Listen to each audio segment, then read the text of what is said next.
pour chercher les secrets les plus profonds de l'univers. Nous avons regardé à des milliards d'années-lumière, au plus profond des télescopes. Nous y avons cherché la réponse.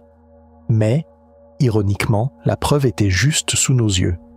Dans une machine fonctionnant à moins 273 degrés, plus froide que l'espace lui-même, cette machine a résolu un problème en seulement 200 secondes, un problème qu'un supercalculateur classique aurait mis 10 000 ans à résoudre. Mais, c'est bien plus qu'un simple record de vitesse, car seulement quelques centaines de qubits gèrent un bassin de probabilité, si vaste que les 10 exposants 80 atomes de l'univers ne suffiraient pas à le contenir. C'est pourquoi même les ingénieurs ne peuvent pas expliquer où ce calcul a lieu.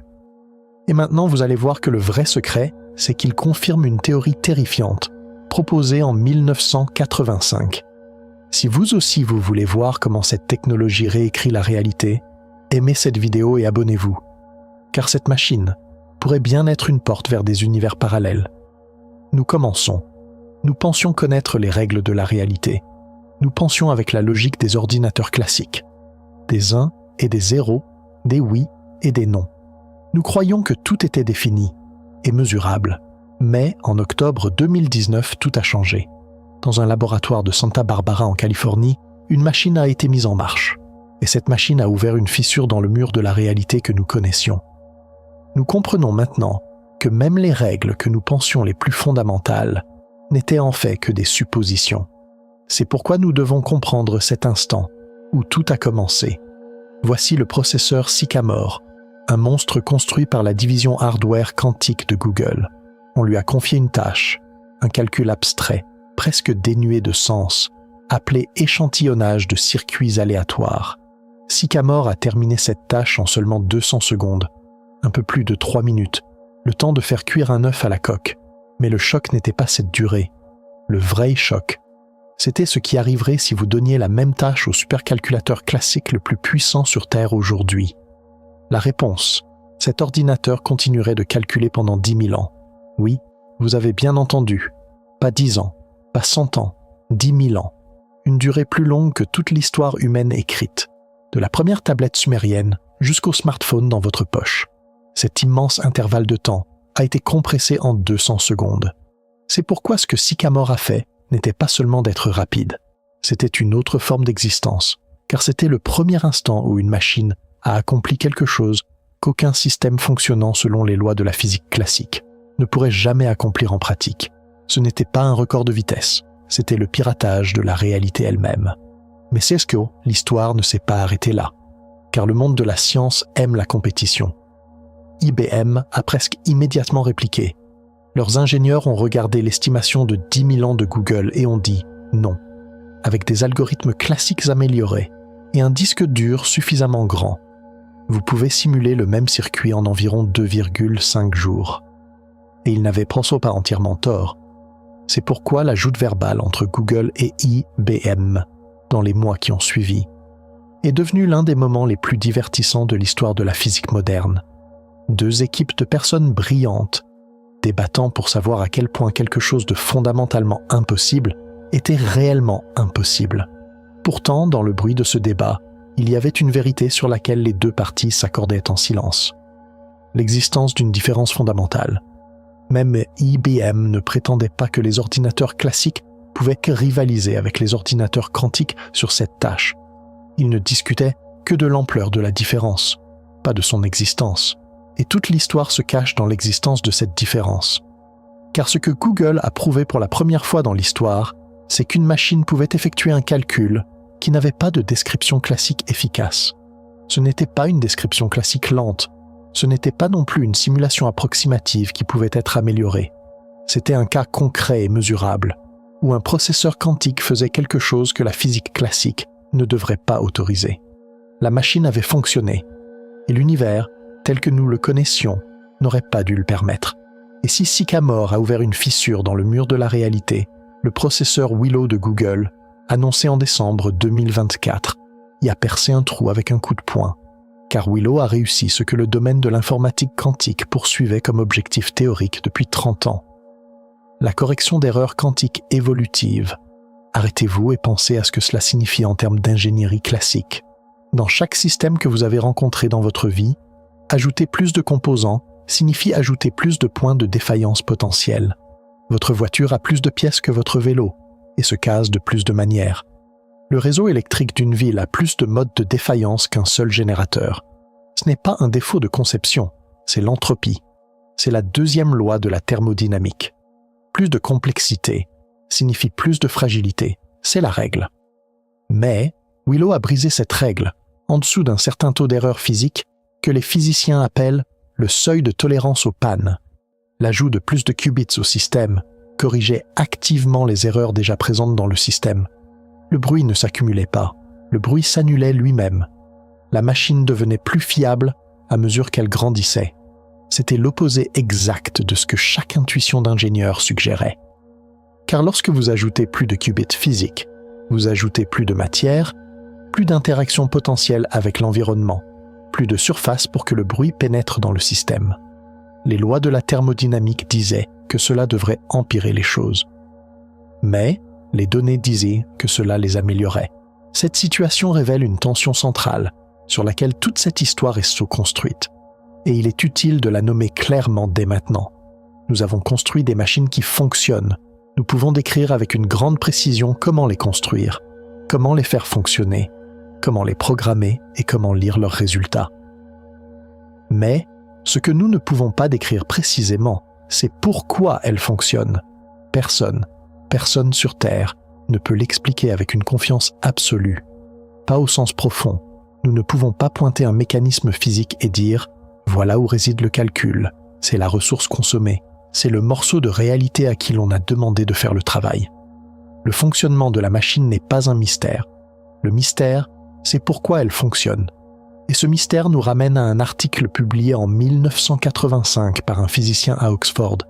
Ce physicien a fait une affirmation si radicale que la plupart de ses collègues l'ont soit ignoré, soit rejeté, soit discrètement classé comme intéressant mais non prouvable. Son affirmation était la suivante. Un ordinateur quantique ne peut pas fonctionner dans un seul univers. Le calcul, par nécessité physique, doit être distribué entre des versions parallèles de la réalité. Pas comme une métaphore, pas comme une fiction mathématique, comme une description littérale, mot pour mot, de l'endroit où le travail est fait. Et près de 40 ans après la rédaction de cet article, en 2024, les données sortant des laboratoires quantiques semblent inconfortablement cohérentes avec ces prédictions. C'est pourquoi la vraie question n'est pas de savoir à quel point les ordinateurs quantiques sont puissants. La vraie question est de savoir si nous avons, sans le savoir, construit un appareil qui prouve que les multivers sont réels. Et cette question, quand on regarde honnêtement les preuves, n'est pas une question qui peut être rejetée aussi facilement que vous l'espérez. Car avant de parler d'univers parallèles et de la nature de la réalité, nous devons parler d'un réfrigérateur, pas celui de votre cuisine, quelque chose de bien plus étrange. Je parle d'un endroit où, si vous entriez dans la pièce où il fonctionne et parveniez à survivre, vos instruments vous diraient que c'est l'endroit le plus froid où vous ayez jamais été. En fait, un endroit plus froid que presque n'importe où dans l'univers observable. C'est pourquoi vous devez comprendre ces appareils, utilisés pour faire fonctionner des processeurs quantiques supraconducteurs comme Sycamore et Willow. Ces machines fonctionnent à une température d'environ 20 millikelvin. C'est juste 20 millièmes de degré au-dessus du zéro absolu, pour comparer. Le zéro absolu, où tout mouvement thermique s'arrête théoriquement, est de moins 273,15 degrés Celsius. La surface sombre de la Lune descend à environ moins 233 degrés. Cette faible lueur thermique qui remplit l'univers dans toutes les directions, vestige du Big Bang, le fond diffus cosmologique, est à environ 2,7 Kelvin, soit environ moins 270 degrés Celsius. Donc ces réfrigérateurs sont littéralement plus froids que la température moyenne de l'espace. Mais sa structure ne ressemble à rien de ce que le mot réfrigérateur évoque. Il se compose d'une série de couches cylindriques suspendues au plafond. Chacune est plus froide que celle du dessus.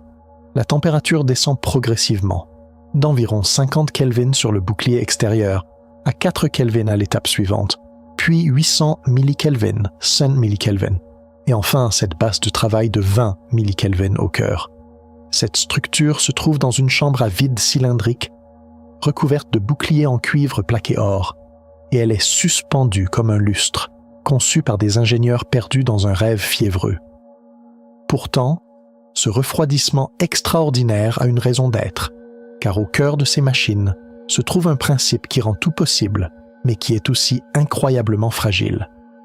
La superposition quantique. Vous avez presque certainement entendu l'expression qu'un qubit peut être à la fois un 0 et un 1 en même temps. C'est techniquement correct, mais aussi trompeur d'une manière importante. Un qubit en superposition n'est pas comme une pièce de monnaie qui tourne en l'air. Ce n'est pas qu'il est secrètement pile ou face, et que le résultat n'a tout simplement pas encore été révélé. Il est véritablement dans une combinaison des deux états, définie par ce que les physiciens appellent une amplitude de probabilité. C'est un nombre complexe qui code la probabilité de chaque résultat barre verticale et quelque chose appelé la phase, qui détermine comment différentes superpositions interagissent les unes avec les autres. Cette question de phase et d'interférence n'est pas un détail trivial, c'est le jeu lui-même, car l'informatique quantique, à la base, ne consiste pas à stocker plus d'informations dans un seul bit. Il s'agit d'exploiter la manière dont les amplitudes de probabilité interagissent, stroke, renforcer les chemins de calcul qui mènent aux bonnes réponses et annuler les chemins qui mènent aux mauvaises. La machine ne devine pas plus vite, la machine navigue dans l'espace des probabilités en utilisant une interférence ondulatoire, d'une manière qui n'a pas d'équivalent classique. Pour comprendre cela, pensez à des écouteurs à réduction de bruit. Ils fonctionnent en produisant une onde sonore qui est l'image miroir du bruit ambiant, et ces deux ondes s'annulent. Les algorithmes quantiques font quelque chose de similaire avec les amplitudes de probabilité. Ils sont conçus pour que les mauvaises réponses s'annulent de manière destructive et que les bonnes réponses se renforcent de manière constructive. Mais tout cela ne fonctionne que si les états quantiques restent cohérents, c'est-à-dire si ces superpositions délicates et ces relations de phase sont maintenues assez longtemps pour que le calcul se termine. Et c'est là que le défi d'ingénierie devient presque comiquement difficile. Les états quantiques sont extraordinairement sensibles à la corruption.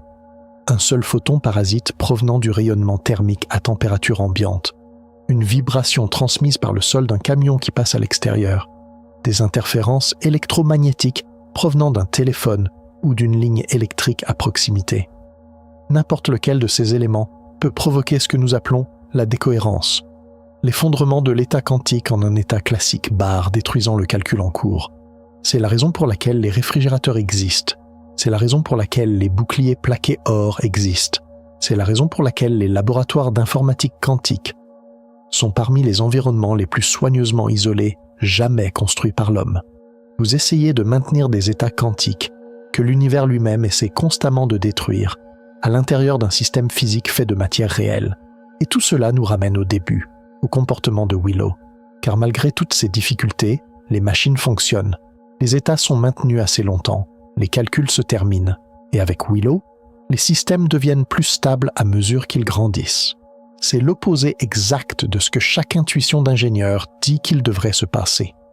Lorsque vous ajoutez plus de qubits physiques barre verticale, vous ajoutez plus de connexions potentielles à l'environnement, plus de surface pour que le bruit pénètre dans le système. Les lois de la thermodynamique disent que cela devrait empirer les choses. Mais les données disent que cela les améliore. Une version de cette histoire est que c'est juste de l'ingénierie intelligente, que les codes de correction d'erreurs mis en œuvre sont très bons, et que le comportement sous le seuil est la réalisation pratique d'un résultat théorique attendu. Et cette version pourrait être vraie. Mais il y a une autre version à côté, une version que des physiciens comme David Deutsch défendent depuis 1985.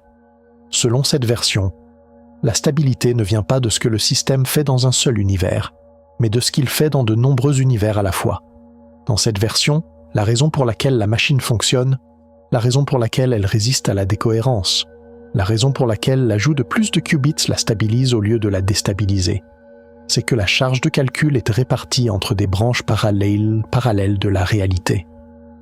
Mais, avant de rejeter immédiatement cette affirmation, vous devez comprendre les mathématiques qui ont forcé un physicien à arriver à cette conclusion en 1985, car l'arithmétique de l'informatique quantique vous emmène dans un endroit que l'univers observable ne peut tout simplement pas contenir. Alors faisons un peu de mathématiques ensemble.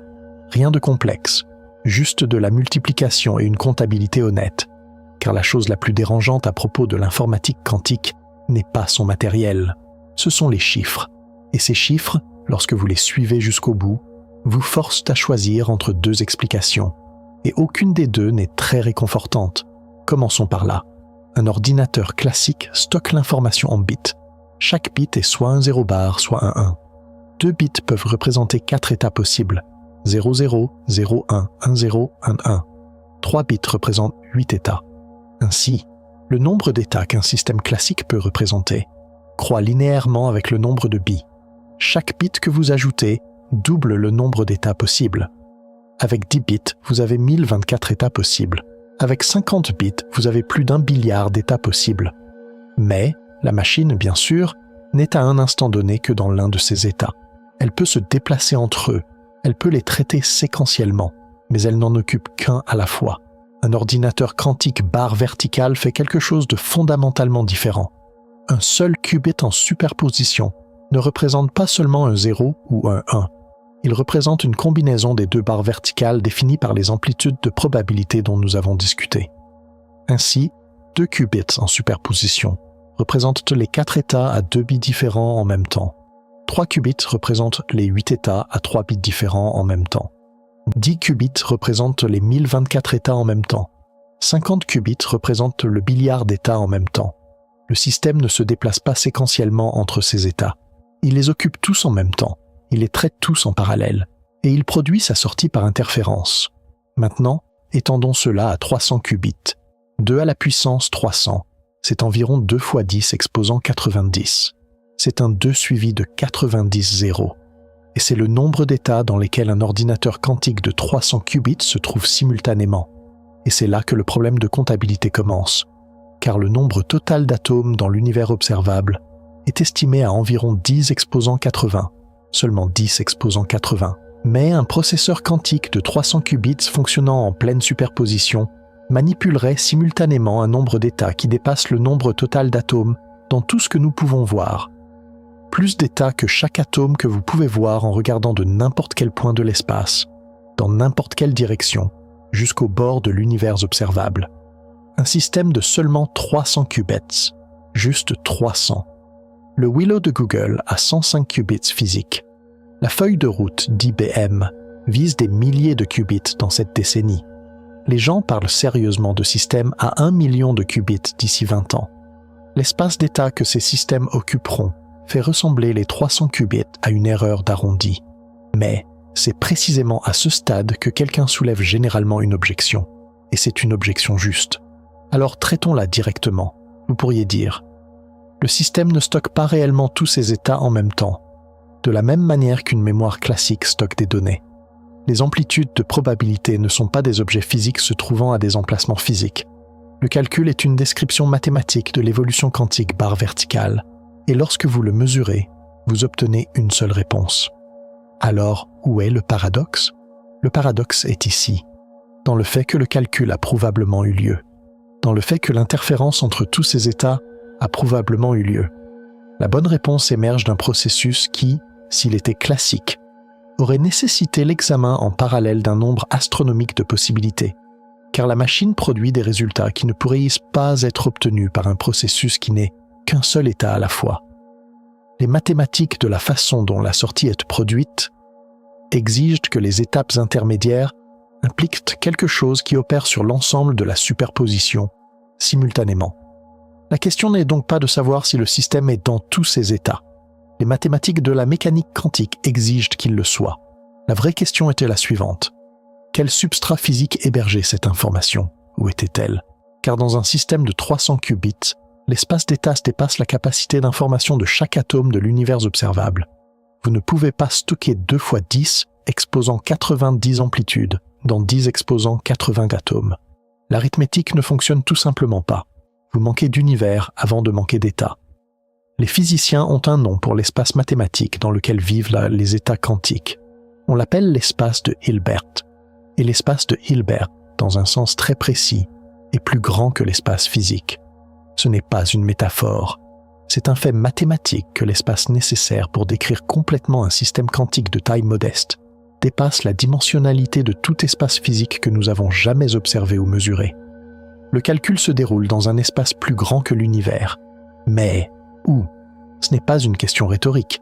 C'est une question réelle, ouverte, activement débattue au fondement de la physique. Et la personne qui a le plus insisté sur cette question, qui a refusé de la traiter comme une simple question philosophique et a insisté pour qu'elle ait une réponse physique précise, était un physicien nommé David Deutsch. Il a posé cette question en 1985, à une époque où les ordinateurs quantiques n'étaient rien de plus que des objets théoriques.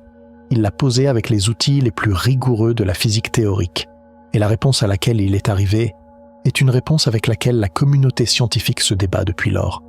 Si l'information ne peut pas être stockée dans cet univers, il ne reste qu'une seule alternative. L'information doit être stockée ailleurs. Et l'affirmation sur l'endroit de cet ailleurs est venue en 1985 d'un jeune physicien de l'université d'Oxford nommé David Deutsch. Il a publié un article que la plupart de ses collègues ont ignoré. Car son affirmation était aussi ahurissante que simple. Il a soutenu qu'un ordinateur quantique, par la nature même de ce qu'il fait, ne pouvait pas effectuer son calcul dans un seul univers. L'exigence exponentielle en ressources que nous venons de parcourir rendait cela physiquement impossible. L'information traitée, ce nombre incroyable de possibilités, avait besoin d'un substrat physique. Mais ce substrat ne pouvait pas être la matière de notre univers observable. Par conséquent, le substrat devait être ailleurs. Pourtant, pour comprendre cette idée d'ailleurs, nous devons remonter à la physique sur laquelle Deutsch s'est appuyé, environ 30 ans avant lui, à un étudiant diplômé de Princeton nommé Hugh Everett III. Everett, en 1957, travaillait sur sa thèse de doctorat, et il essayait de résoudre un problème qui avait tourmenté la mécanique quantique depuis sa création. Le problème s'appelait le problème de la mesure, car selon la mécanique quantique standard, les systèmes quantiques évoluent en douceur, en superposition selon l'équation de Schrödinger, jusqu'à ce qu'ils soient mesurés. Mais au moment de la mesure, la superposition s'effondre. Un seul résultat est choisi dans ce qu'on appelle l'effondrement de la fonction d'onde. Le problème était le suivant. Cet effondrement n'était pas décrit par l'équation de Schrödinger. C'était une hypothèse ajoutée de l'extérieur à l'équation, car l'équation ne disait rien sur un effondrement. L'équation disait que la superposition continuait d'évoluer barre verticale en se ramifiant, sans jamais s'effondrer. La solution d'Everett était radicalement simple. Il a dit « Et si l'équation avait raison ? Et si l'effondrement n'existait pas ?» Selon Everett, lorsqu'une mesure quantique a lieu, chaque résultat possible se produit réellement. Mais ils se produisent tous simultanément dans des branches parallèles de la fonction d'onde universelle. L'appareil de mesure, l'expérimentateur, le laboratoire, la planète. Tout se divise en une version distincte pour chaque résultat possible. Chaque version était réelle, et chacune était inconsciente des autres. C'était l'interprétation des mondes multiples. Et en 1957, elle a été accueillie aussi chaleureusement que vous pourriez vous y attendre. Sous la pression intellectuelle de géants comme Niels Bohr, la thèse d'Everett a été tronquée. Il a quitté le monde universitaire pour de bon. Était mort d'une crise cardiaque en 1982, à l'âge de 51 ans. Il n'a jamais vu son idée regagner en crédibilité. Mais David Deutsch connaissait Everett. Il a pris son cadre avec un sérieux absolu. Et quand il a analysé ce qu'un ordinateur quantique ferait, l'image des mondes multiples n'était pas seulement cohérente avec le résultat, elle était requise par celui-ci. Dans l'analyse de Deutsch, un calcul quantique est une interférence entre des calculs parallèles fonctionnant simultanément dans des branches parallèles de la fonction d'onde. La raison pour laquelle la machine peut évaluer un espace de problème exponentiellement grand, c'est que ce nombre exponentiel d'évaluation est réparti sur un nombre exponentiel de réalités parallèles. Chaque branche fait une petite partie du travail. L'interférence entre les branches produit la réponse. Vous recueillez le résultat dans votre branche. Mais le travail a été dépensé partout. Quand Deutsch a dit cela en 1985, il n'y avait pas d'ordinateur quantique. Sycamore et Willow étaient à des décennies. Mais il faisait une prédiction sur ce qu'une machine impliquerait sur la réalité, avant même qu'elle ne soit construite. Et maintenant, nous avons construit ces machines. Elles fonctionnent, et elles font exactement ce que son cadre prévoyait. Pourtant, cela aurait pu rester dans le domaine de l'interprétation.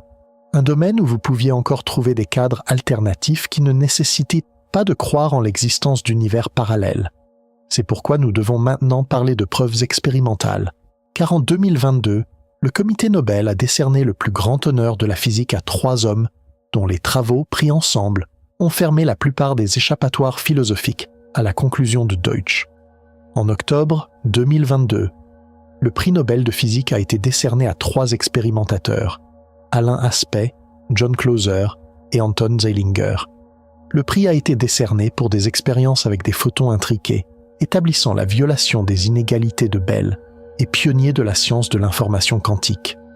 C'est l'une des phrases les plus capitales jamais écrites dans une annonce de Nobel. Si vous comprenez ce que sont les inégalités de Bell et ce que signifient les violer, car cela s'attaquait à la plainte d'Einstein sur l'action fantôme à distance.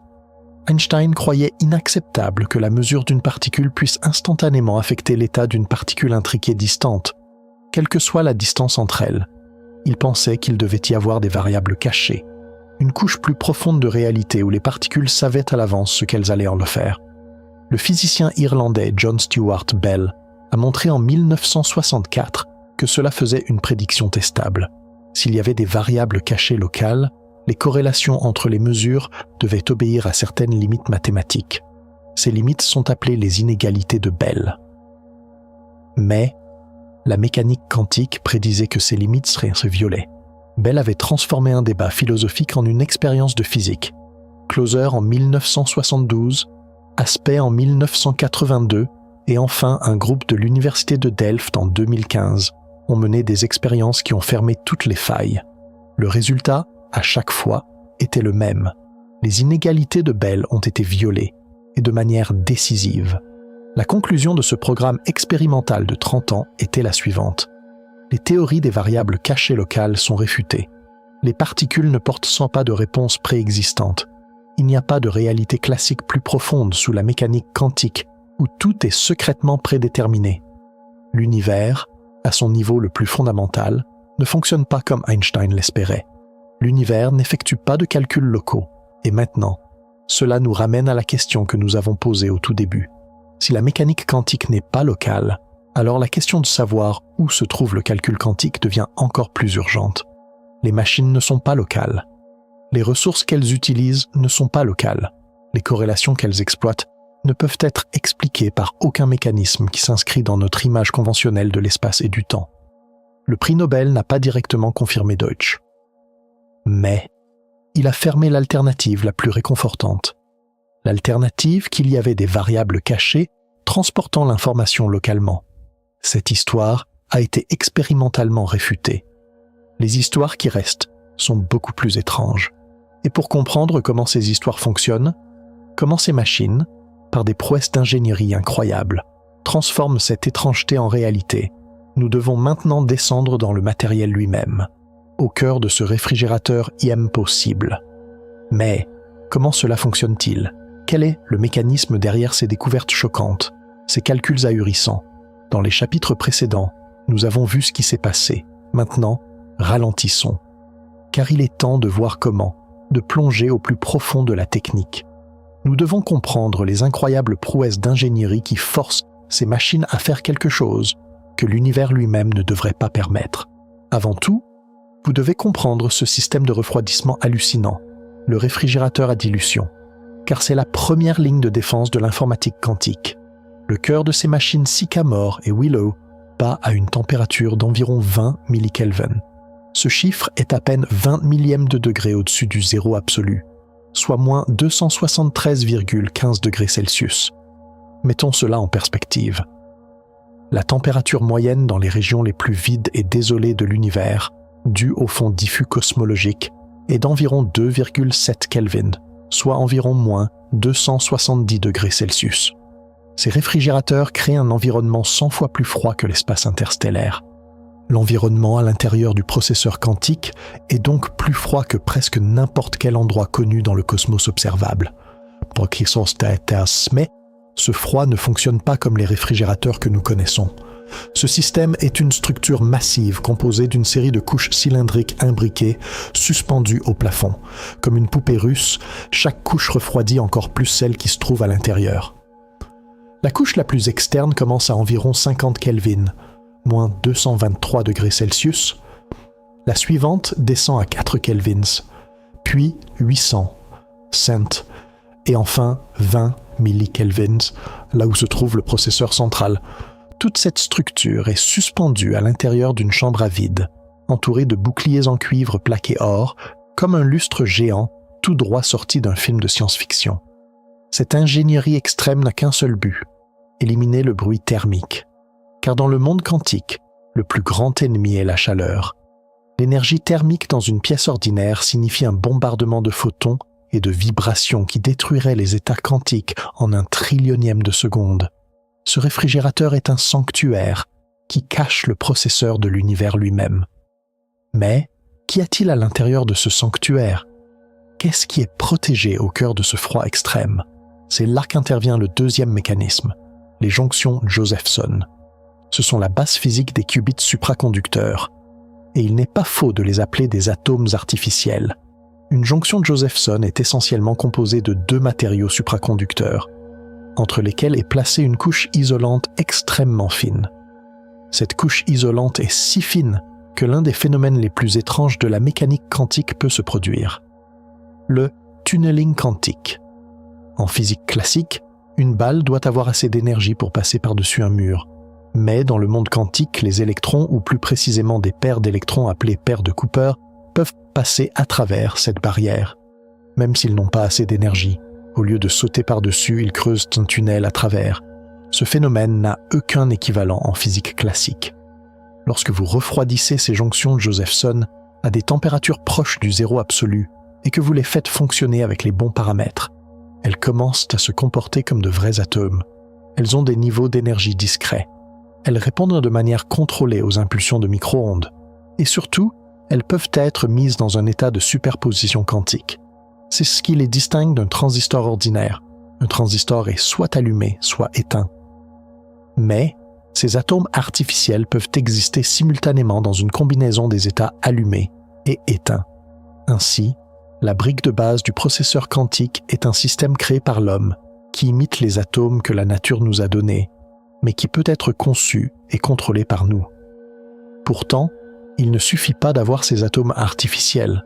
La vraie magie réside dans la façon dont vous les utilisez, ce qui nous amène au troisième et plus important mécanisme, le calcul par interférence. L'essence de l'informatique quantique n'est pas de stocker plus d'informations dans un seul bit. C'est une idée fausse courante. La vraie puissance réside dans l'exploitation de la manière dont les amplitudes de probabilité interagissent. L'interférence. Un qubit en superposition n'est pas comme une pièce de monnaie qui tourne et dont le résultat est incertain. Il est véritablement dans une combinaison des deux états barre verticale, et cet état est défini par une amplitude qui code à la fois la probabilité et une propriété appelée phase. La phase détermine comment différentes superpositions interagiront les unes avec les autres. Et c'est là tout le jeu. Pensez aux écouteurs à réduction de bruit. Ils fonctionnent en créant une onde sonore qui est l'exact opposé du bruit extérieur. Lorsque ces deux ondes sonores se rencontrent, elles s'annulent et vous entendez le silence. C'est ce qu'on appelle une interférence destructive. Les algorithmes quantiques font exactement la même chose avec les amplitudes de probabilité. Lorsqu'un calcul est lancé, le système explore tous les chemins de réponse possibles en même temps. L'algorithme ajuste les phases des chemins de calcul menant aux mauvaises réponses, de sorte que lorsqu'ils se rencontrent, ils s'annulent. Exactement comme les ondes sonores dans les écouteurs. En même temps, il ajuste les phases des chemins menant à la bonne réponse de sorte qu'ils se renforcent. C'est ce qu'on appelle une interférence constructive. La machine ne navigue donc pas à l'aveugle parmi les réponses possibles.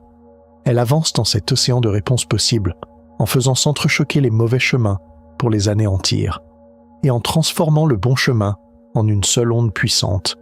C'est quelque chose qu'un ordinateur classique ne peut pas faire, car un ordinateur classique doit vérifier chaque chemin un par un.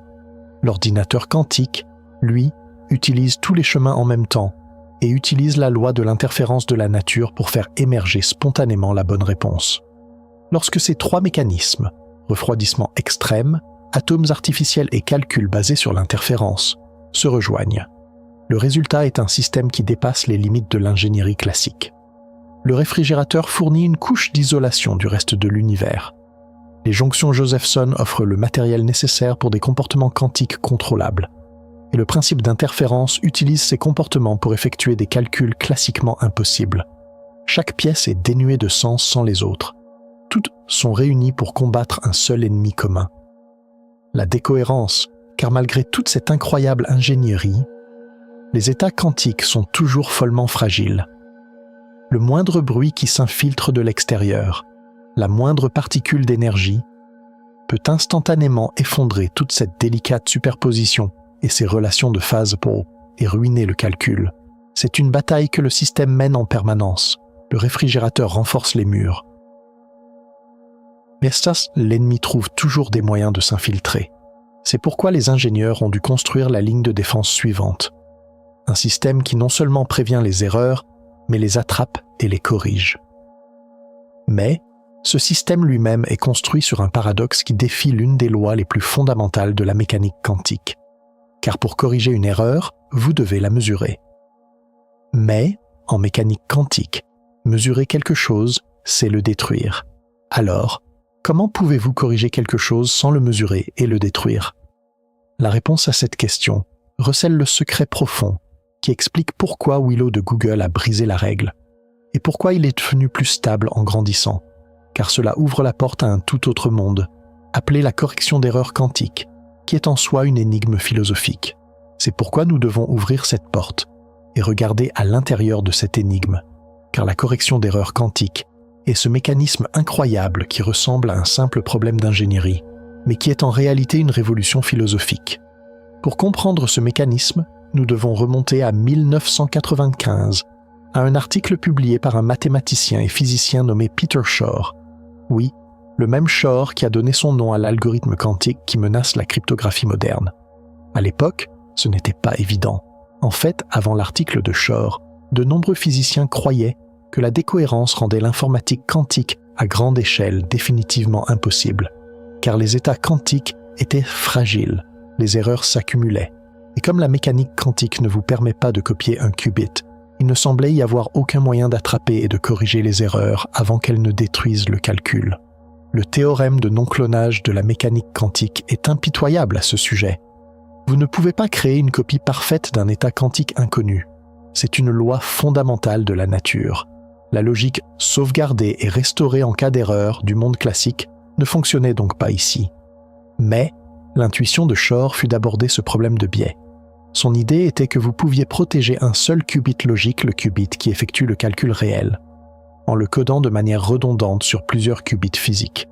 Cela pourrait être fait d'une manière qui permettrait de détecter et de corriger les erreurs sans mesurer directement l'état quantique sous-jacent. Pensez-y avec une analogie. Au lieu d'écrire une information très précieuse et fragile sur un seul morceau de papier, vous écrivez cette information de manière cryptée sur 3 morceaux de papier différents, chacun ne contenant qu'une partie de l'information.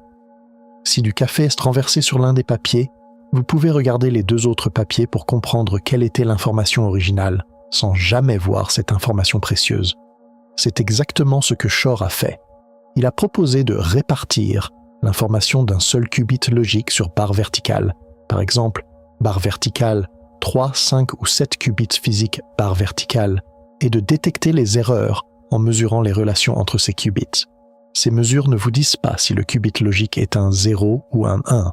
Elles vous disent seulement « Eh, il est arrivé quelque chose au 3e qubit physique ». De cette façon, l'information quantique précieuse était préservée, tandis que l'erreur pouvait être corrigée.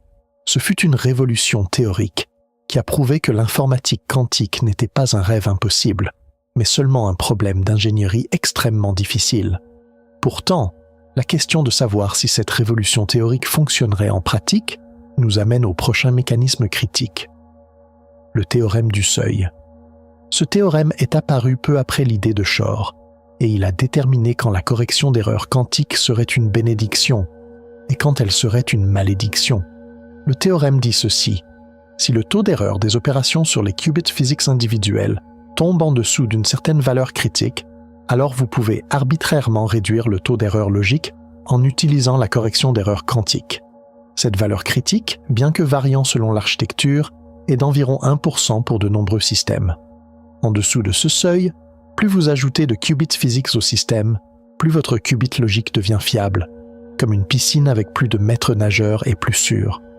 Mais, Si votre taux d'erreur est au-dessus de ce seuil, tout s'inverse, car alors, chaque qubit physique que vous ajoutez n'est qu'une source d'erreur supplémentaire. Ajouter plus de pièces au système le rend encore plus fragile. Le seuil est donc ce point magique où tout change. Et ce que Willow de Google a fait en décembre 2024, c'est de fournir la toute première preuve matérielle de cette mise à l'échelle sous le seuil. Ils ont montré qu'en augmentant la distance de code, c'est-à-dire en utilisant plus de qubits physiques pour chaque qubit logique, le taux d'erreur diminuait, et diminuait de manière exponentielle comme le prédisait le théorème du seuil. C'était la première preuve concrète que la théorie pouvait fonctionner en pratique, qu'il y avait vraiment une lumière au bout de ce long et difficile chemin. Alors, comment ce processus de correction d'erreur se déroule-t-il exactement ? C'est ici que nous arrivons à la réponse du paradoxe que nous avons laissé à la fin de la section 3a. Pour corriger les erreurs, vous devez effectuer une mesure. Mais, mesurer un système quantique provoque généralement la décohérence, c'est-à-dire plus d'erreurs. Comment ce cycle est-il brisé ? La réponse réside dans une technique extrêmement intelligente appelée mesure de stabilisateur. Cette technique est l'application physique de l'idée de détecter l'erreur sans voir l'information dont nous venons de parler. Le système examine des relations spécifiques entre les qubits physiques conçus pour préserver l'état du qubit logique. Comme les pièces d'un puzzle, le contrôleur n'a pas besoin de savoir quelle est l'image du puzzle. Il vérifie seulement si les pièces s'emboîtent. Les mesures de stabilisateur font exactement cela. Elles ne mesurent pas les qubits eux-mêmes, mais les relations entre les qubits. Ces mesures ne vous donnent seulement le syndrome d'erreur, c'est-à-dire quel type d'erreur s'est produit et où. Par exemple, elles donnent une information comme la phase du deuxième qubit a dévié. Mais elles ne vous disent jamais si l'état du qubit logique est 0 bar, 1 bar ou en superposition. Car ces mesures ne prennent que l'information d'erreur, pas l'information logique. Par conséquent, elles n'effondrent pas la superposition logique. L'erreur est détectée et corrigée. Le calcul continue. C'est une méthode mathématiquement rigoureuse et qui fonctionne. Mais elle repose sur quelque chose de très délicat. Que les erreurs soient locales et indépendantes. Que chaque qubit physique fasse ses propres erreurs et que l'erreur d'un qubit ne provoque pas d'erreurs corrélées dans les autres. C'est précisément la raison pour laquelle la correction d'erreurs quantiques fonctionne et pourquoi Willow a pu atteindre le comportement sous le seuil. Ainsi, nous avons complété l'image. Les réfrigérateurs ultra-froids agissent comme un bouclier contre le bruit thermique de l'univers. Les jonctions Josephson servent d'atomes artificiels contrôlables. L'interférence réalise le calcul en utilisant tous les chemins possibles en même temps. Et enfin, la correction d'erreurs quantiques agit comme un système immunitaire contre le bruit inévitable de la nature, attrapant et corrigeant les erreurs sans détruire le calcul. C'est un chef-d'œuvre d'ingénierie et de physique, construit couche par couche, chaque couche rendant possible l'impossibilité de la précédente. Mais, maintenant que nous comprenons tous ces détails techniques, nous pouvons revenir à la question vraiment passionnante, la question de savoir pourquoi ces mécanismes sont si efficaces. Cette stabilité presque surnaturelle que ces systèmes démontrent, est-elle simplement une prouesse d'ingénierie intelligente ? Ou bien indique-t-elle une vérité plus profonde sur la nature du système lui-même, une vérité à laquelle nous ne nous sommes pas encore pleinement confrontés ?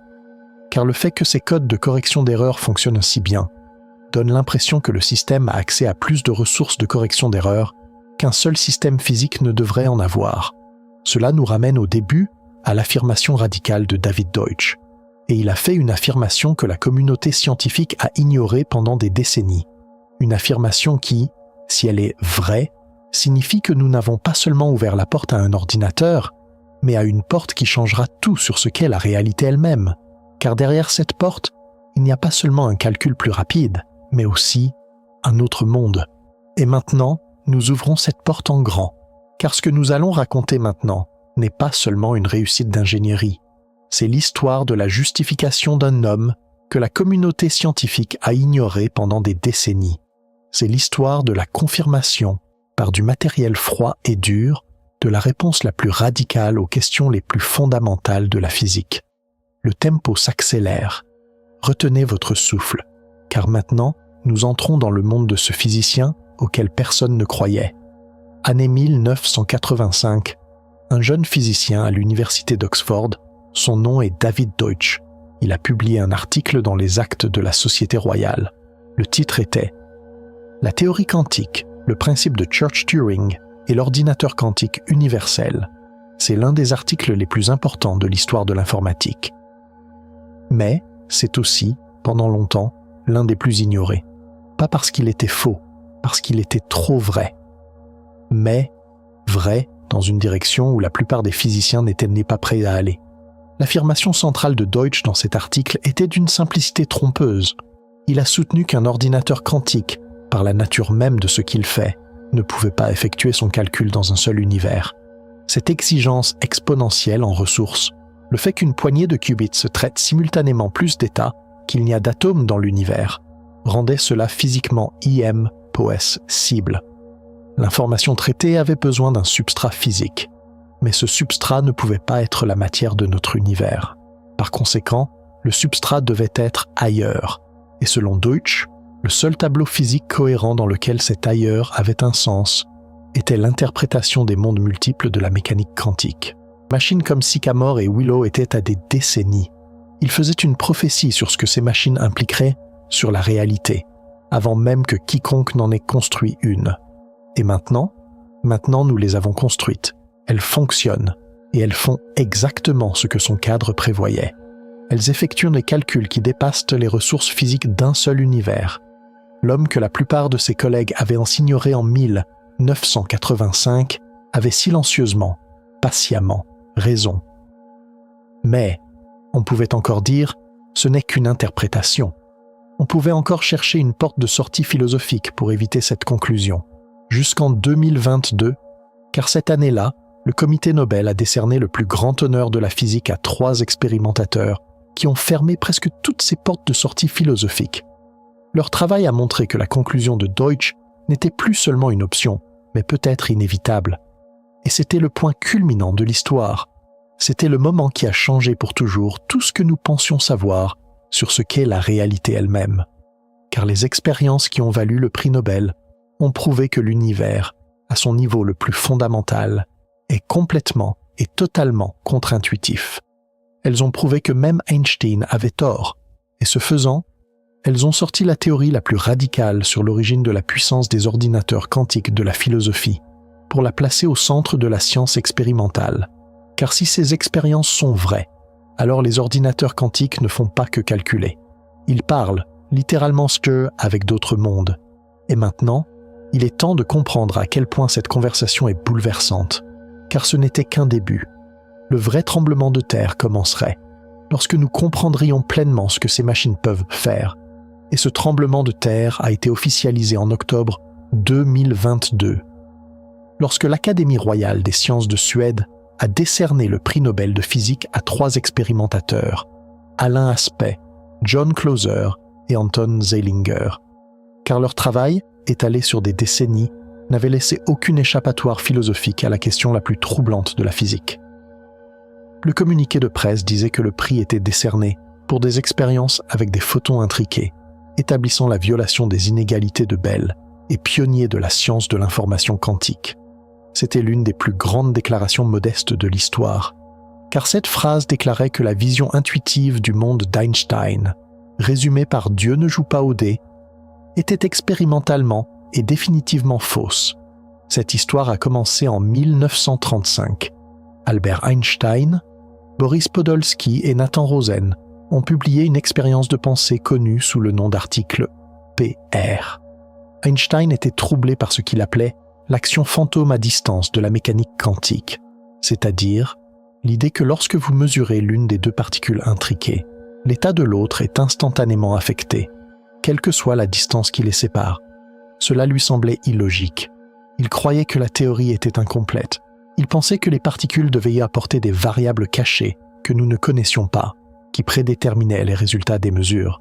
Pour lui, cette étrangeté n'était que notre ignorance. Mais, en 1964, le physicien irlandais John Stuart Bell a tranché ce débat philosophique comme un couteau. Bell a prouvé que si les variables cachées locales d'Einstein étaient réelles, alors les corrélations entre les mesures sur des particules intriquées ne pouvaient pas dépasser une certaine limite mathématique, les inégalités de Bell. Mais la mécanique quantique prédisait que ces limites seraient dépassées. Soudainement, Il y avait une prédiction testable et numérique. 2 théories, 2 chiffres différents. Laquelle avait raison? Le premier test sérieux est venu de John Clauser en 1972. Ses résultats soutenaient la mécanique quantique.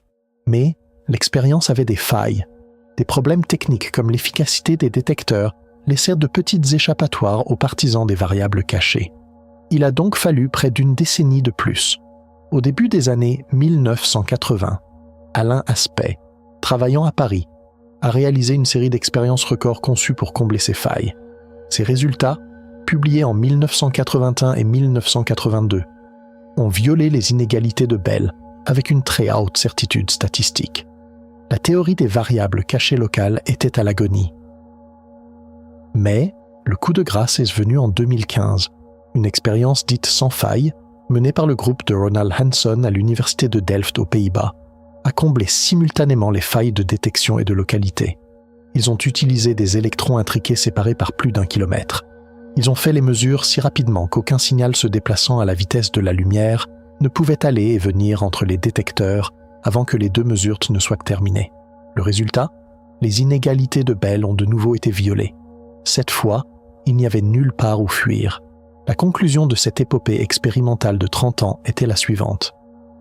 Les théories des variables cachées locales sont réfutées. Les particules ne portent pas de réponse préexistante. Il n'y a pas de réalité classique plus profonde sous la mécanique quantique où tout est secrètement prédéterminé. L'univers, à son niveau le plus fondamental, ne fonctionne pas comme Einstein l'espérait. Point. C'est l'un des plus grands changements de paradigme de l'histoire de la science. C'est la preuve la plus certaine que nos intuitions nous mentent. Les corrélations entre les particules intriquées sont réelles. Elles ne sont pas classiques.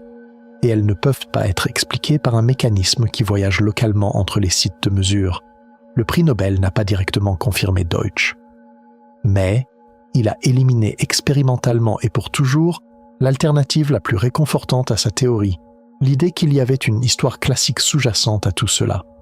Cette histoire est maintenant terminée, et les histoires qui restent sont beaucoup plus étranges, beaucoup plus ahurissantes. Reste l'idée que l'intrication quantique est une ressource physique réelle, une ressource qui, mise à l'échelle, devient le moteur qui fait fonctionner les ordinateurs quantiques. Alors, où vit exactement cette ressource? Et jusqu'où peut-elle s'étendre? En 2017, un satellite a répondu à cette question d'une manière qui n'a pas fait suffisamment les gros titres. Car ce satellite a prouvé que cette étrangeté n'est pas seulement valable en laboratoire, mais aussi entre les étoiles. Son nom était Micius, un satellite de recherche chinois, nommé d'après un ancien philosophe chinois. En 2017, il était en orbite à environ 500 km au-dessus de la surface de la Terre. Et son objectif était simple, mais ses résultats étaient ahurissants. Distribuer l'intrication quantique entre des stations au sol séparées par des distances jamais imaginées auparavant. Dans l'expérience qu'il a menée, Micius a établi une intrication entre 2 stations au sol, l'une dans la ville de Delinga, l'autre à Lijiang. La distance entre elles était de plus de 1200 km, autant que la largeur totale de la France et de l'Allemagne, autant que la distance de Londres à Athènes.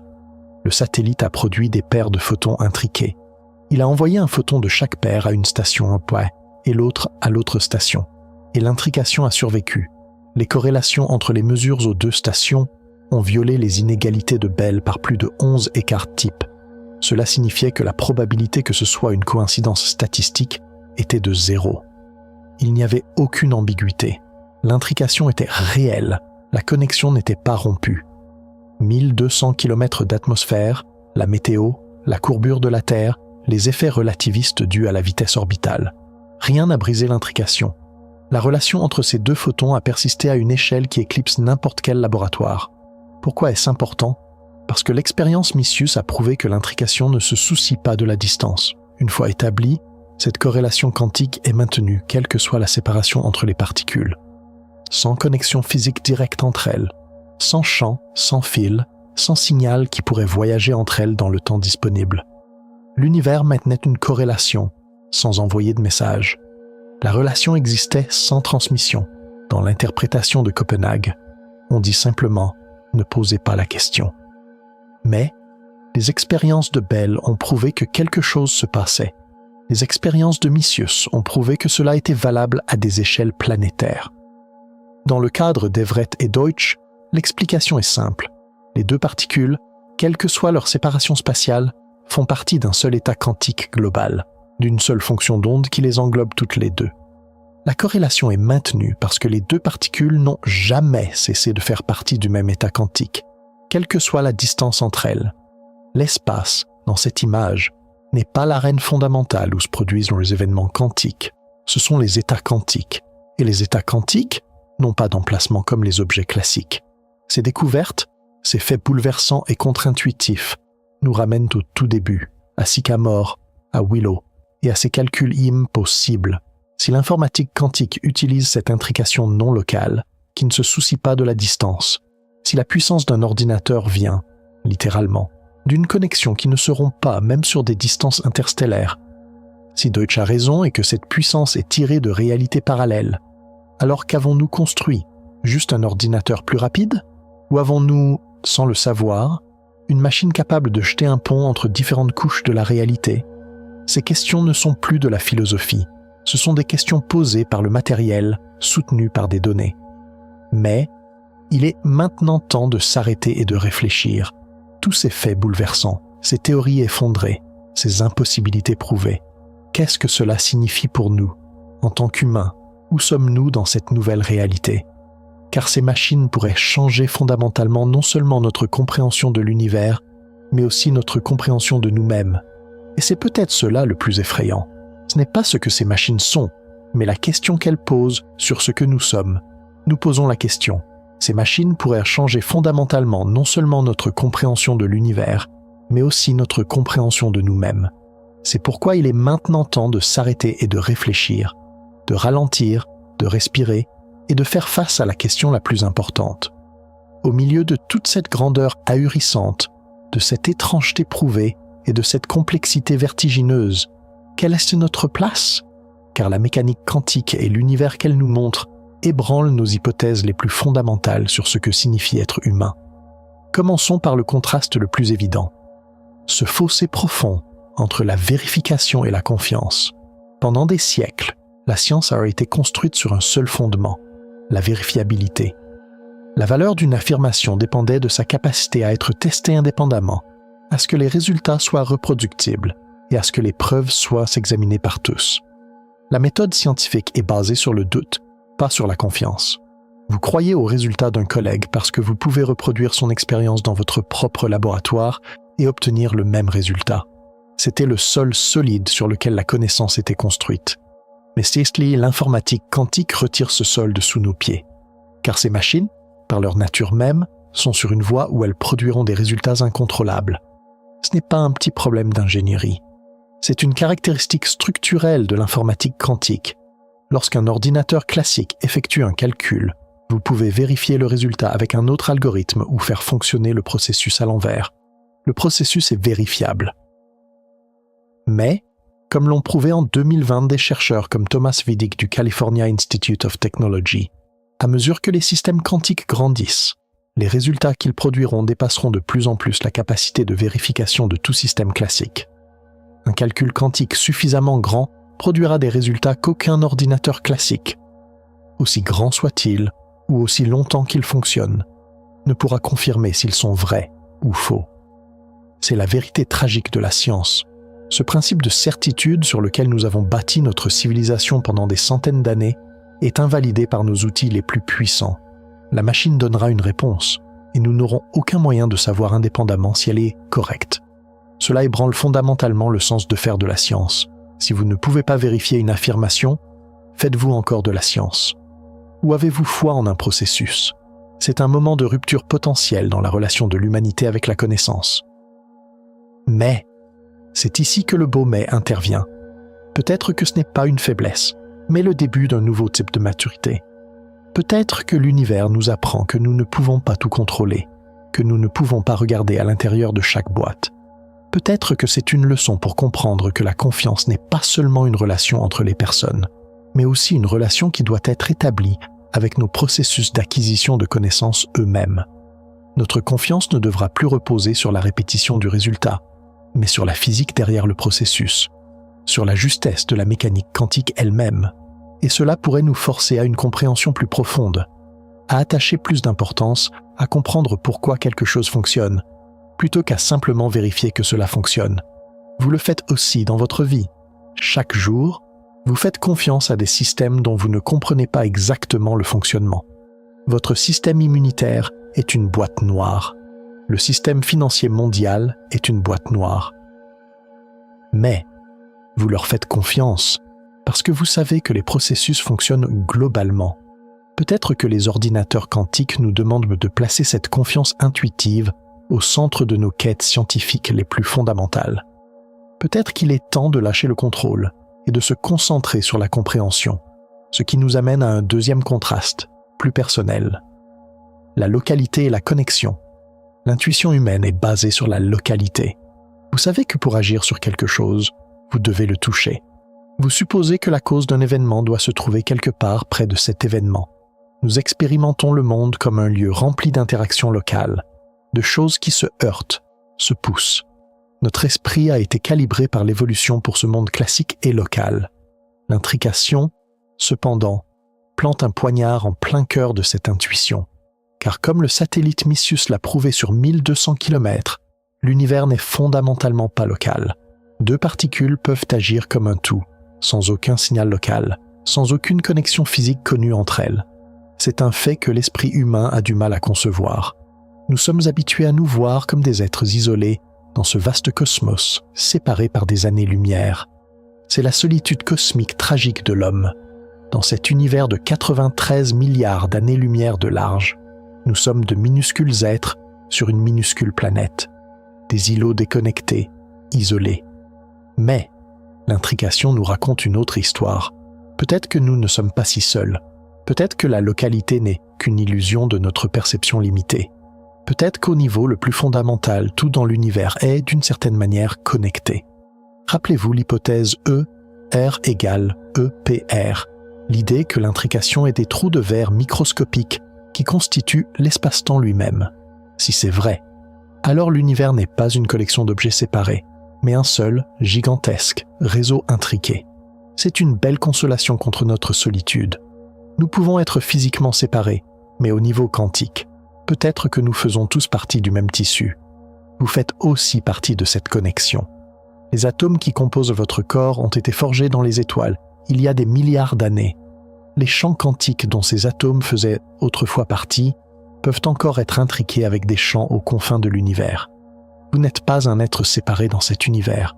Vous êtes une manière pour l'univers lui-même de s'expérimenter. Cette connexion non locale, vous en faites également partie. Et cela pourrait signifier que même dans les moments de solitude les plus profonds, nous ne sommes jamais vraiment seuls. Et cela nous amène au dernier et peut-être le plus vertigineux contraste, le calcul et la réalité. Nous pensons au calcul comme à un outil que nous utilisons pour apprendre des choses sur la réalité. Un ordinateur exécute une simulation. Mais la simulation n'est pas la chose qu'elle simule. Une carte n'est pas le territoire. Cette distinction est fondamentale pour nous. La réalité est là. Le calcul est un jeu d'ombre, une abstraction que nous utilisons pour la comprendre. Mais la mécanique quantique brouille également cette distinction. Pensez à l'idée « it from bit » de John Wheeler. L'idée que chaque chose physique, chaque particule, chaque champ tire son existence de l'information, des réponses à des questions oui-non. Cela signifie que l'univers n'est pas fait de matière qui porte de l'information, mais qu'il est fait d'information elle-même, et que la matière est la forme physique que prend cette information. Cela pourrait signifier que le calcul n'est pas une description de la réalité, mais la réalité elle-même. Cela pourrait signifier, tragiquement, que la réalité elle-même a une couche fondamentale inaccessible pour nous. Peut-être que tout ce que nous voyons, tout ce que nous touchons, n'est qu'un reflet en surface d'une couche plus profonde, purement informationnelle, et nous ne pourrons jamais descendre sous cette surface. Tout comme le personnage d'un jeu vidéo ne peut jamais voir le code qui le fait fonctionner. Cela peut sembler une prison ultime, des êtres coincés dans une simulation. Mais le beau mais revient. Si l'univers est un calcul, alors nous faisons aussi partie de ce calcul. Nous sommes un processus par lequel l'univers se calcule lui-même, se comprend lui-même. Et les ordinateurs quantiques, dans ce cadre, ce ne sont pas des outils qui traitent des informations sur la réalité. Ce sont des morceaux de réalité qui font ce que la réalité fait à son niveau le plus fondamental. C'est l'information qui traite l'information. C'est l'univers qui parle à lui-même. Et nous sommes les premiers êtres à écouter cette conversation. Vous faites aussi partie de cette conversation. Vos pensées, votre conscience, pourraient être l'une des sorties les plus complexes, les plus incroyables de ce calcul cosmique. Vous n'êtes pas une marionnette piégée dans une simulation. Vous pourriez être un moment où l'univers lui-même prend conscience. Et c'est bien plus qu'une prison, un privilège ahurissant. Cela montre que notre place, dans ce jeu cosmique, n'est pas seulement d'être un pion, mais d'être un joueur qui prend conscience du jeu lui-même. C'est pourquoi ces paradoxes, ces contrastes, ne doivent pas nous entraîner dans le désespoir, car ils révèlent aussi à quel point il est extraordinaire d'être humain.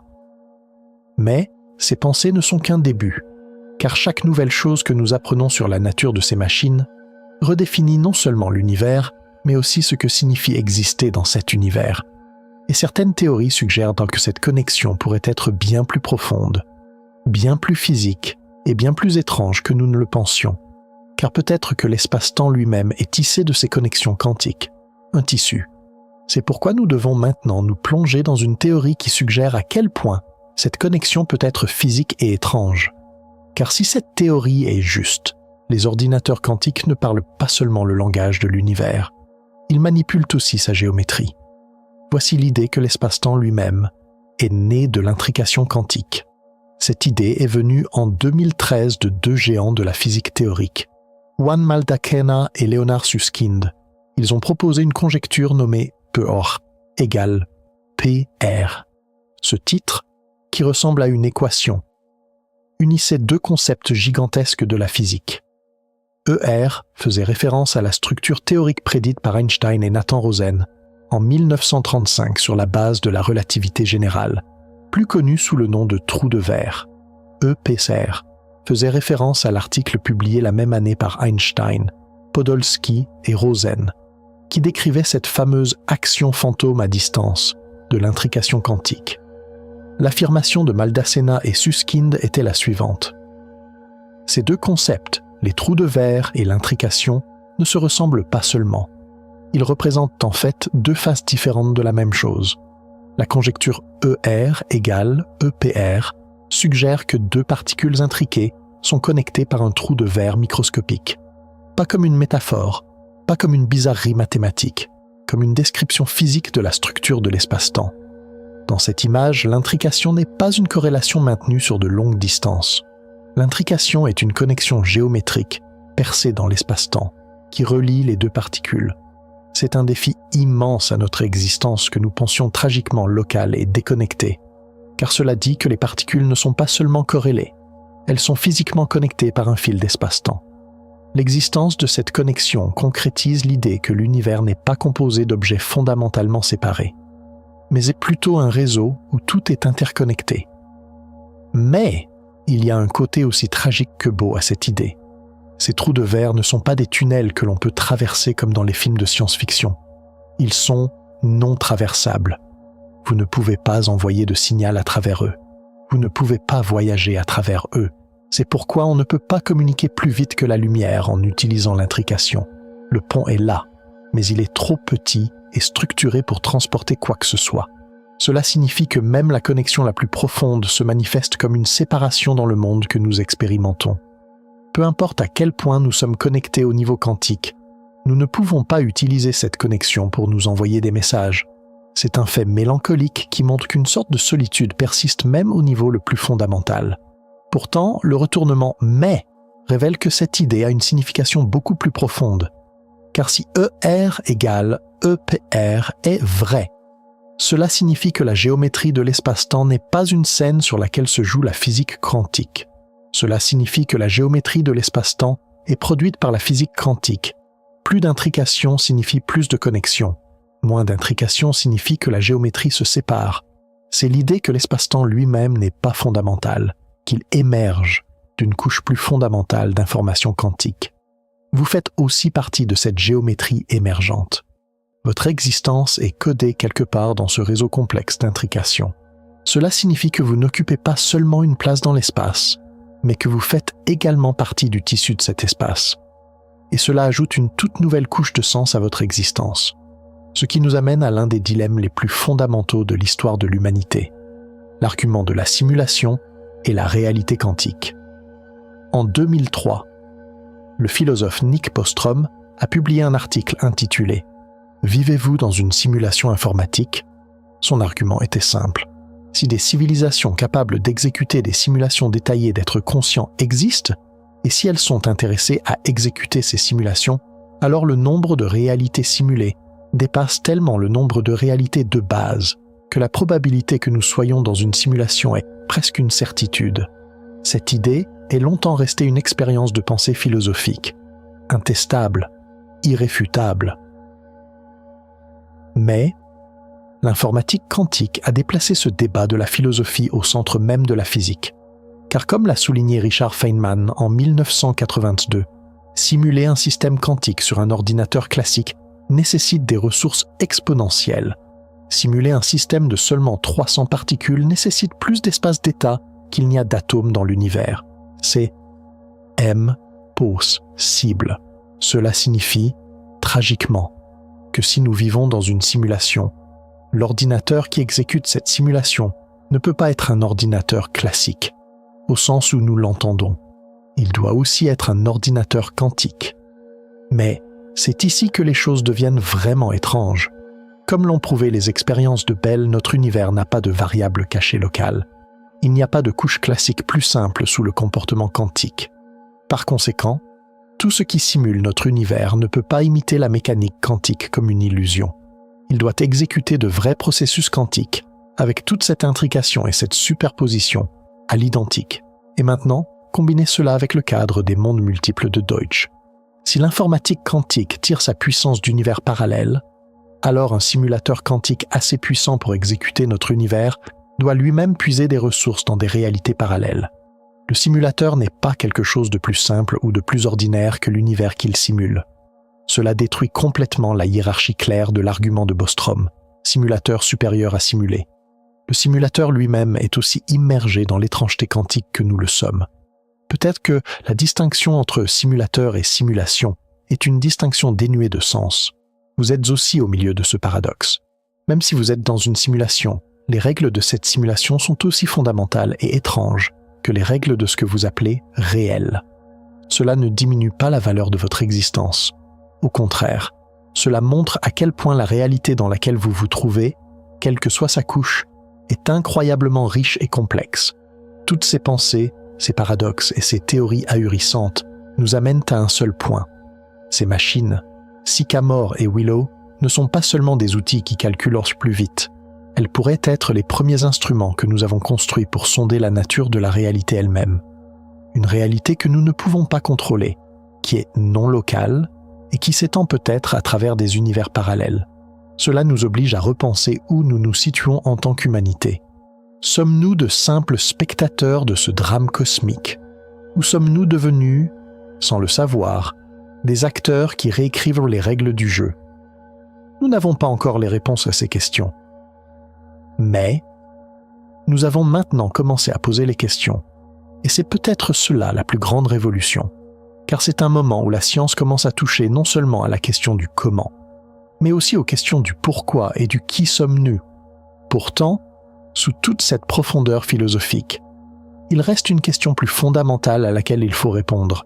Si c'est cela la réalité, si l'univers est si étrange, alors quel est l'élément constitutif ultime derrière cette étrangeté? Car certains physiciens pensent que toute cette complexité, toutes ces couches, naissent d'une seule idée incroyablement simple. L'idée que tout, absolument tout, vient de l'information. Et cette idée pourrait nous conduire non seulement à la prochaine pensée philosophique, mais aussi au secret le plus profond de l'univers, à l'existence elle-même. Car s'ils ont raison, alors nous ne sommes pas seulement une partie d'un calcul, nous sommes l'instant où l'information se transforme en matière. Et c'est pourquoi nous devons maintenant descendre à une couche encore plus profonde. Car si la réalité est un processus de traitement de l'information, alors cela nous amène à la question suivante et peut-être la plus intime. Que faisons-nous de cette information? Que devenons-nous en tant qu'espèce, en tant qu'individu, lorsque nous sommes confrontés à ces réalités ahurissantes? Il ne s'agit plus seulement de comprendre ce qu'est l'univers, il s'agit de comprendre comment cette compréhension nous change, ce qui nous amène à une nouvelle série de contrastes, plus personnels, plus intérieurs que les précédents. Le premier, le poids de la connaissance et la légèreté de l'action. D'un côté, nous avons accès à une connaissance plus grande que jamais dans l'histoire de l'humanité. Grâce aux ordinateurs quantiques, nous comprenons que le tissu fondamental de l'univers n'est pas local, il est probabiliste, et il s'étend peut-être sur un nombre infini de réalités parallèles. Nous savons qu'un système de 300 qubits fonctionne dans un espace mathématique plus grand que l'univers de 10, exposant 80 atomes. C'est une connaissance écrasante qui repousse les limites de l'esprit. C'est un fait qui nous renvoie à notre propre petitesse et à notre banalité face à la grandeur et à l'étrangeté du cosmos. Il est très facile de se sentir écrasé sous le poids tragique de cette connaissance. Dans un système aussi vaste, quel sens peuvent avoir nos actions ? Si chaque résultat possible se réalise déjà dans un univers parallèle, quelle importance a mon choix dans cet univers ? C'est une voie de pensée dangereuse qui peut mener à l'inaction, à l'indifférence et au nihilisme. Car si tout se passe déjà, alors rien n'a vraiment d'importance. C'est le résultat le plus triste que la connaissance puisse apporter. Que la quête de sens détruise le sens lui-même. Mais, c'est ici que l'inévitable mais nous offre une toute autre perspective. Peut-être que cette connaissance, au lieu de rendre nos actions dénuées de sens, leur confère une sorte de sacralité qu'elles n'ont jamais eue auparavant. Oui, peut-être que chaque choix possible se réalise dans une branche parallèle. Mais, vous, dans cet arbre infini de ramifications, ne parcourez qu'un seul chemin. Vous n'expérimentez que cette branche, cette vie, cet instant. Par conséquent, pour vous, cette branche est tout. Cela ne signifie pas que vos choix n'ont pas de conséquences universelles. Cela signifie que vos choix sont la seule et absolue conséquence pour vous. Cela charge chacune de vos actions, chacune de vos décisions, chacune de vos gentillesses ou de vos cruautés, de la responsabilité d'être la seule force qui façonne cette branche spécifique de la réalité. C'est la légèreté de l'action, la liberté de rendre l'instant présent meilleur, plus significatif, plus compatissant, sans penser aux grandes conséquences cosmiques. Vous êtes également confronté à ce choix chaque jour. Vous pouvez vous sentir impuissant face à la grandeur de l'univers. Mais, en même temps, dans votre propre petit monde, vous avez le pouvoir de façonner votre propre branche de réalité en souriant à une autre personne, en résolvant un problème, en créant une beauté. Et c'est peut-être la leçon la plus profonde que nous puissions tirer de cette nouvelle physique. Notre insignifiance cosmique n'élimine pas notre responsabilité personnelle. Au contraire, elle la rend encore plus précieuse, ce qui nous amène à un deuxième contraste, encore plus profond. La puissance technologique et la fragilité humaine. D'un côté, il y a le sommet technologique que nous avons atteint en tant qu'humanité. Nous construisons des réfrigérateurs plus froids que les endroits les plus froids de l'univers. Nous manipulons les atomes un par un. Nous concevons des machines qui tirent leur puissance des branches parallèles de la réalité. Grâce à l'algorithme publié par Peter Shor en 1994, nous possédons la clé théorique pour briser toute la cryptographie numérique du monde aujourd'hui. L'Institut national des normes et de la technologie, NIST, avec un concours lancé en 2016 et achevé en 2024, a développé de nouvelles normes de cryptographie post-quantique, comme Crystal Kyber, Crystals Dilithium, pour contrer cette menace. C'est une mesure contre la stratégie « récolter maintenant, déchiffrer plus tard », car on craint que les agences de renseignement ne collectent aujourd'hui des données chiffrées pour les déchiffrer à l'avenir lorsque les ordinateurs quantiques apparaîtront. C'est une démonstration de prévoyance et de puissance incroyable. Nous sommes une espèce qui essaie de protéger l'avenir contre des machines qui n'existent pas encore. Mais cette puissance technologique a un jumeau tragique. Notre profonde, immuable fragilité humaine. Nous pouvons construire ces machines. Mais nous avons encore besoin d'amour, de sens, de connexion. Nous tombons encore malades, nous mourrons encore, nous avons encore peur. Les ordinateurs quantiques pourraient nous aider à trouver un remède contre le cancer. Mais ils ne peuvent pas apaiser la douleur d'une perte. Ils peuvent résoudre les secrets de l'univers, mais ils ne peuvent pas expliquer pourquoi une personne trahit. C'est notre plus grand paradoxe. Nous construisons des outils dignes des dieux, mais nous restons des humains mortels et imparfaits. Pourtant, Cette fragilité n'est pas nécessairement une faiblesse. C'est peut-être notre plus grande force, car cette fragilité nous enseigne la compassion, l'empathie et l'humilité. Une machine ne se soucie pas du résultat d'un calcul. Mais nous nous en soucions. Un algorithme ne pèse pas les conséquences morales d'une solution, mais nous devons le faire. À mesure que notre puissance technologique augmente, notre besoin de la sagesse humaine pour la guider augmente également. Lorsque les ordinateurs quantiques et l'intelligence artificielle se combineront, nous serons confrontés au risque de créer des systèmes doublement opaques à la compréhension humaine. Une boîte noire construite à l'intérieur d'une autre boîte noire. Ces systèmes produiront des réponses pour nous.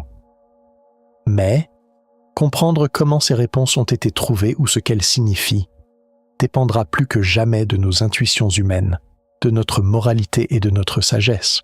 Vous vivez aussi cet équilibre dans votre propre vie. Peu importe à quel point vous êtes puissant ou réussi dans votre carrière, à la fin de la journée, vous êtes toujours une personne fragile qui a besoin de l'affection de ses proches. Ce n'est pas un défaut, c'est ce qui vous rend humain. Et peut-être que dans cette nouvelle ère quantique, notre plus grande tâche est de ne pas laisser notre puissance technologique écraser ou nous faire oublier notre fragilité humaine, mais au contraire, de l'utiliser comme un guide. Et cela nous amène à une dernière pensée.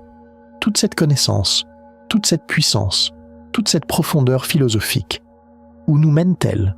Qu'est-ce qui nous attend à la fin de ce voyage?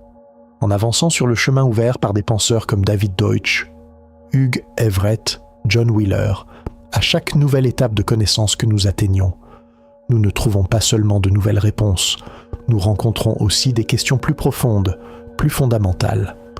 Comprendre que l'univers est un calcul soulève la question de l'objectif de ce calcul. Accepter l'existence d'univers parallèles soulève la question de la relation ultime entre ces univers. C'est la nature de la science. Chaque réponse engendre 10 nouvelles questions, et c'est peut-être la définition la plus fondamentale de l'être humain. Être une espèce qui ne trouve pas les réponses, mais qui ne cesse jamais de poser des questions. Car notre courage de poursuivre ces questions nous a mené des grottes aux étoiles, et maintenant à la réalité elle-même. Mais ce voyage n'est pas encore terminé, car sous toutes ces couches philosophiques se cache une autre, et peut-être la plus étrange des possibilités, découlant du matériel lui-même, de l'existence physique de ces machines. Une idée que des entreprises comme Microsoft poursuivent depuis des décennies. Un type de qubit qui, au lieu d'essayer de corriger les erreurs, rend leur formation impossible dès le départ. Et cette idée pourrait nous conduire non seulement à un meilleur ordinateur, mais aussi à la fusion la plus profonde et la plus mystérieuse de l'information, de la géométrie et de la réalité. Car si cette idée est juste, alors nous n'essayons pas seulement de comprendre la réalité, nous commençons à la reconstruire à son niveau le plus fondamental. Et c'est pourquoi nous descendons maintenant à une dernière couche philosophique, peut-être la plus étrange. Car cette idée montre que l'informatique quantique n'est pas seulement un problème d'ingénierie, mais aussi un défi à nos hypothèses les plus fondamentales sur ce dont la réalité elle-même est faite. C'est une approche dans laquelle des entreprises comme Microsoft ont investi des milliards de dollars depuis plus de 20 ans, visant à rendre les erreurs impossibles dès le départ, au lieu de les corriger. Cette approche nous amène au premier et plus surprenant contraste. La matière locale et l'information délocalisée. Chaque technologie que nous avons construite jusqu'à présent reposait sur une hypothèse fondamentale. L'information a un emplacement. Les mots dans un livre sont sur les pages. Les données sur un disque dur sont dans des champs magnétiques. Le bit dans un transistor est dans l'état physique de ce transistor. L'information est gravée dans la matière. Mais les qubits topologiques que Microsoft poursuit brisent cette idée en 1000 morceaux. Ces qubits sont basés sur des quasi-particules exotiques appelées modes de Majorana 0. Et la caractéristique la plus ahurissante de ces systèmes est la suivante. L'information quantique qu'ils encodent n'est pas stockée localement. L'information n'est pas dans une seule particule ou un seul emplacement. Elle est stockée dans une relation globale, une corrélation entre les différentes parties du système. L'information n'est pas à un seul endroit. Elle est entre les endroits. C'est tragiquement déroutant pour nous. Car cela signifie que vous pourriez avoir une puce contenant l'information la plus précieuse, mais il n'y aurait aucun point sur cette puce où vous pourriez dire « l'information est exactement ici ». L'information est partout et nulle part. Elle échappe complètement à nos intuitions classiques et locales. Mais cette délocalisation n'est pas un défaut, c'est la plus grande force du système. Car si l'information n'est pas à un endroit spécifique, les perturbations locales ne peuvent pas la détruire. Une vibration ne peut pas corrompre une information qui n'est pas là. Un photon parasite ne peut pas changer un bit qui ne se trouve pas à un endroit précis. Pour corrompre l'information, il faut un type de bruit très spécial qui affecte l'ensemble du système, sa structure globale. Par conséquent, le qubit n'est pas protégé de son environnement par un bouclier. Il est caché à son environnement. L'information est stockée d'une manière à laquelle l'environnement est effectivement aveugle. C'est ce qu'on appelle la protection topologique. Tout comme un anneau a un trou. Peu importe comment vous pliez ou tordez l'anneau, ce trou reste là. Pour détruire le trou, vous devez déchirer l'anneau, c'est-à-dire détruire sa structure globale. Vous portez aussi un reflet de ce principe dans votre propre existence. Votre identité, vos souvenirs, votre sentiment de soi, sont-ils stockés dans un seul neurone de votre cerveau? Non, c'est un modèle d'interaction complexe et global entre des milliards de neurones. Votre conscience aussi est un phénomène topologique, pas local, et c'est peut-être pour cela que, malgré les tempêtes locales, les douleurs et les difficultés que la vie apporte, ce sentiment de soi intérieur persiste d'une manière ou d'une autre, car il n'est pas stocké à un seul endroit, mais dans l'ensemble lui-même, ce qui nous amène au contraste peut-être le plus pratique et le plus dérangeant de tout ce voyage. La compréhension du Créateur et le mystère de la création. L'histoire de l'humanité est l'histoire de notre compréhension et de notre contrôle de nos outils. Nous fabriquons un marteau, nous savons comment il fonctionne. Nous fabriquons un moteur de voiture, nous pouvons schématiser chaque pièce. Comprendre est la condition préalable à la création. Mais, maintenant, nous inversons cette équation fondamentale. Nous créons des choses que nous ne comprenons pas entièrement. La combinaison des ordinateurs quantiques et de l'intelligence artificielle est l'exemple le plus concret de ce fait. Déjà, des algorithmes d'apprentissage automatique sont utilisés pour optimiser les circuits quantiques de manière que les ingénieurs humains n'auraient pas pu imaginer. À l'avenir, imaginez un monde où une intelligence artificielle, dont nous ne pouvons pas interpréter pleinement les représentations internes, conçoit des programmes pour un ordinateur quantique dont nous ne pourrons jamais observer directement le fonctionnement interne. Le résultat apparaît. Peut-être qu'il trouve un remède à une maladie, peut-être qu'il découvre une nouvelle théorie physique. Mais aucun humain dans la boucle ne peut expliquer, étape par étape, comment on y est arrivé. Une boîte noire construite à l'intérieur d'une autre boîte noire, cela pourrait signifier, tragiquement, une rupture avec la méthode fondamentale de la science, la recherche d'explications mécanistes. Nous sommes confrontés au risque de perdre notre capacité à poser la question « pourquoi ?». Pourtant, cette situation, loin d'être une malédiction, pourrait être une bénédiction. Peut-être est-ce une étape forcée vers l'humilité. Peut-être que certains secrets de l'univers sont si profonds qu'ils sont inaccessibles à l'intuition et à la logique humaine. Et la seule façon d'atteindre ces secrets est de former un partenariat avec ces esprits artificiels capables de voir des schémas conceptuellement étrangers qui dépassent notre compréhension. Cela signifie que nous devons accepter que nous ne sommes plus les seuls explorateurs intelligents de l'univers. Cela pourrait signifier que nous sommes allés au-delà de la création d'un outil pour créer un partenaire. Vous vivez aussi avec cette opacité chaque jour. Vous ne pouvez pas expliquer exactement pourquoi une chanson vous rend triste. Vous ne pouvez pas lister les étapes logiques pour lesquelles vous êtes tombé amoureux d'une personne. Les expériences les plus significatives de votre vie sont souvent celles que vous comprenez le moins. Peut-être que c'est une caractéristique de l'univers lui-même, et nous transformons maintenant cette caractéristique en technologie. Peut-être que la compréhension la plus profonde est de comprendre que nous n'avons pas à tout comprendre. À la fin de tout ce voyage, après avoir fait face à toutes ces réalités ahurissantes, comment vous sentez-vous? D'un côté, il peut y avoir une peur apportée par cette connaissance, la peur de perdre le contrôle, un frisson face au fait que l'univers est si étrange, si ahurissant, et que nous sommes si petits et insignifiants dans cet univers. C'est un sentiment raisonnable, car ces machines détruisent pour toujours la zone de confort de l'humanité. Mais, de l'autre côté, il peut aussi y avoir un sentiment de curiosité, d'admiration, de respect, apporté par ces mêmes réalités. Une joie face au fait que l'univers est si riche, si complexe, si créatif. voir l'obscurité effrayante de l'inconnu non pas comme une menace, mais comme un océan infini à explorer. Ces deux sentiments sont valables, ces deux sentiments sont vrais, car ils sont les deux faces de ce que signifie être un humain, se tenant à la frontière ultime de la connaissance, à ce moment unique de l'histoire. Et ainsi, nous approchons de la fin de notre voyage philosophique.